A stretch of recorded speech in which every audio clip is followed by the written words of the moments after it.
ಕಿನ್ನಿಗೋಳಿ ಕೆಂಬ್ರಾಲ್ ಗ್ರಾಮ ಪಂಚಾಯತ್ ವ್ಯಾಪ್ತಿಯ ಪಕ್ಷಿಕೆರೆಯ ಹೊಸಕಾಡು ಭೋಜರಾವ್ ರಸ್ತೆ ಸಂಪೂರ್ಣ ಹದಗೆಟ್ಟಿದ್ದು ಅಲ್ಲಲ್ಲಿ ಹೊಂಡಗುಂಡಿಯಾಗಿದೆ. ಮಳೆಗೆ ಕೆಸರುಮಯವಾಗಿ ಸಂಚಾರಕ್ಕೆ ದುಸ್ತರ ಎನಿಸಿದೆ. ಈ ಭಾಗದಲ್ಲಿ ಐಲೆಂಡ್ಸ್ ಹಾಗೂ ಲೇಔಟ್ ಹಾಗೂ ಮನೆ ನಿವೇಶನಗಳು ಆಗಿರೋದ್ರಿಂದ ರಸ್ತೆ ತುಂಬಾ ವಾಹನ ದಟ್ಟಣೆಯಿಂದ ಕೂಡಿರುತ್ತದೆ. ಮಳೆ ನೀರು ರಸ್ತೆಯಲ್ಲಿ ಹರಿದು ಡಾಮರು ಕಿತ್ತು ಹೋಗಿದೆ. ದ್ವಿಚಕ್ರ ವಾಹನ ಬಿದ್ದು ಮೂಳೆ ಮುರಿದ ಘಟನೆಯೂ ನಡೆದಿದೆ.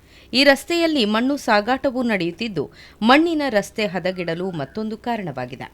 ರಸ್ತೆಯನ್ನ ಪಂಚಾಯತ್ಗೆ ಹಸ್ತಾಂತರ ಮಾಡಲಾಗಿದ್ರೂ ಕಳೆದ ಹಲವು ವರ್ಷಗಳಿಂದ ಈ ರಸ್ತೆ ದುರಸ್ತಿ ಕಂಡಿಲ್ಲ. ದುರಸ್ತಿಯ ಬೇಡಿಕೆಗೆ ಬೆಲೆ ಸಿಕ್ಕಿಲ್ಲ ಎಂದು ನಾಗರಿಕರು ದೂರಿದ್ದಾರೆ. ಮುಂದಿನ ಚುನಾವಣೆಯಲ್ಲಿ ಬಹಿಷ್ಕಾರ ಹಾಕುವ ದಿನ ದೂರ ಇಲ್ಲ ಎನ್ನುವುದು ಹಿರಿಯ ನಾಗರಿಕರೊಬ್ಬರ ಎಚ್ಚರಿಕೆಯಾಗಿದೆ.